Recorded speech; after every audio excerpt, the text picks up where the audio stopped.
다중회귀 모형에서 이 모형의 조건을 검사하는 것을 다루겠습니다. 이 다중회귀 모형의 조건에서 예측 변수의 조합에 대해서 나타나는 오차의 평균이 0, 분산이 일정한 정규보다 다른다는 점은 단순 선형 모형 조건과 똑같아요. 즉 y는 베타 0 플러스 베타 1 x1부터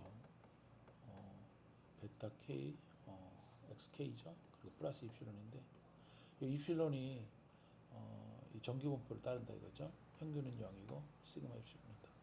그래서 중요한 점은 우리가 실제 데이터에서 작업하고 난 뒤에 이 엡실론을 추정하는 이제 잔차가 있잖아요. 레지듀얼 그 잔차들이 정규분포 모양인지 얘네들의 그 평균은 0이지만 뭐 대칭인 그런 모양인지 그다음에 이 시그마 입실론이 이 예측한 값들이 변하더라도 이것은 항상 그 상수를 일정하다든지 그다음에 이런 값들이 어떤 뭐 플러스나 마이너스 하는 무슨 패턴이 있어가지고 직선이 아닌지 이런 거를 살펴봐야 되겠습니다. 그렇게 하려면은 이 잔차와 적합치 그림, 또 잔차의 히스토그램 또는 점도표 이런 걸 가지고 이런 거를 판단하면 되겠습니다.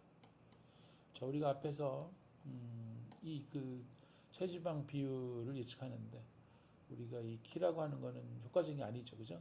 빼고 체중과 이 복부 둘레 가지고 이 모형을 한번 만들어보고 잔차 그림 그리고 이래가지고 이 조건이 많은지 평가하는 방법을 알아보겠습니다. 자, 데이터는 여기서 없고요. 그다음에 바디펫이라는 데이터를 프레임을 만들고 그다음에 이 데이터 프레임 가지고 선형 모형을 하는데 체지방 비율을 몸무게하고 복부 둘레로 예측해봐라. 그래서 만들어진 적합을 이제 핏이라고 하고 유학 통계량을 보는 거죠. 그래서 여기 유학 통계량 보니까 뭐 절편 나왔고 몸무게 복부 둘레 나왔어요. 이만큼씩. 그렇게 해보니까 둘 다 유학이 잘 나왔죠. 자, 그 다음에 이제 그림을 두 개를 그려보겠습니다. 첫 번째 그림은 잔차들을 가지고 히스토그램 그린 거예요. 히스토그램 그리게 되면 뭘 할 수 있어요? 여기서 이 잔차들이 요 히스토그램을 보면서 이런 게 좌우 대칭이면서 종 모양이지 대략 보는 거죠. 그래서 이건 히스토그램으로 볼 수 있는 거죠. 반면에 여기 있는 이 적합치에 대한 이 잔차 그림 가지고 뭘 보냐면 이 적합치들이 커져가면서 이런 것이 뭐 증가하는지 아니면 감소하는지 이거 보는 거죠. 또 뭘 보느냐면 여기서 적합치가 이렇게 쓰면서 이것이 혹시나 플러스 뭐 이런 식의 거 하는지 이런 거 보는 거죠. 또는 여기서 뭐 이상점 같은 게 있는지 보는 거죠. 그러나 여기 보면 어떻습니까?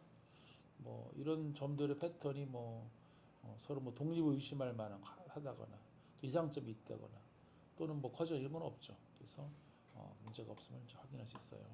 그래서 그런 걸 그리기 위해서 이거는 이제 히스토그램 그려가지고 이 종 모양 확인하는 거고 이쪽에 이 잔차와 그다음에 예측값들 가지고 할 때는 뭘 알아봐요?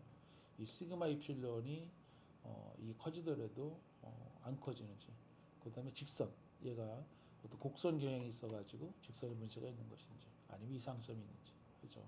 산점들은 그걸 파악하고 히스토그램이나 뭐죠? 점도표 이런 거는 종 모양이죠 확인하는 겁니다. 다르죠? 그래서 이 둘 다 이 변수 모두 P값 작으니까 중요한 역할을 하죠. 그 다음에 이 모형에 대해서 히스토그램 가지고 종 모양인지 확인하고 잔차 적합치 가지고 확인하는 거죠. 그래서 잔차 분포는 대칭이고 종 모양이니까 이 정규 분포를 따른다는 것을 의심할 필요는 없죠.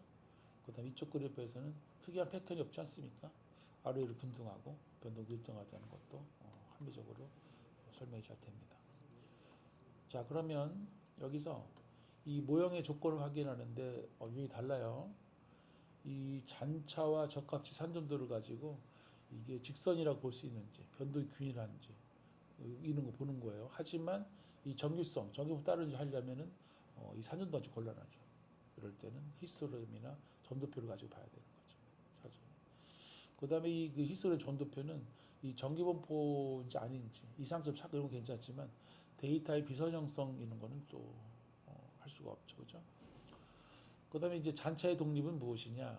잔차의 독립이라고 하는 것은 예를 들어서 여기 이제 값들이 플러스나 마이너스 있을 때 얘네들이 어떻게 어떤 일정 패턴이 있는지 여기서 뭐 무작위 패턴으로 보이죠, 그죠?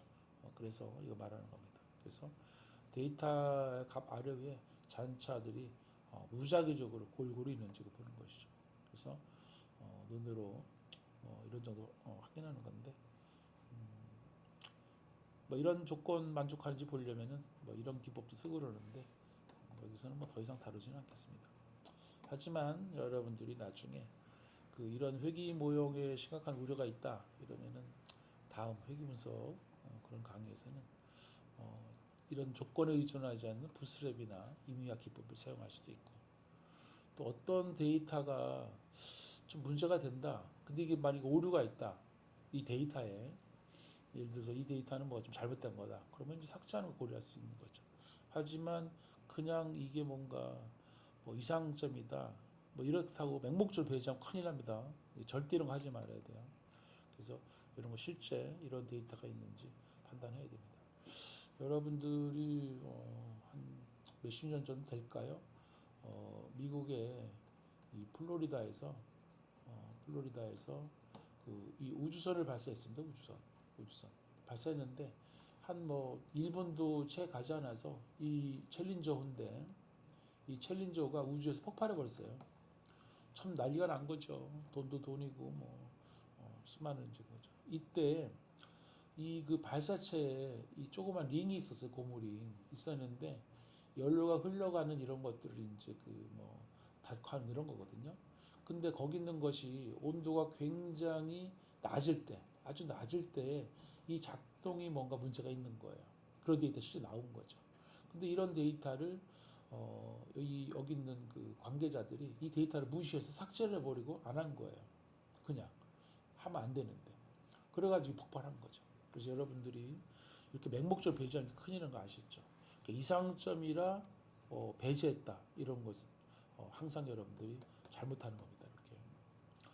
그다음에 뭐 현재 강의에서는 좀 수준이 넘지만 이 통계학자들은 이 데이터를 변환해가지고 이 회귀 모형 조건을 만족시켜서 문제를 해결하기도 합니다.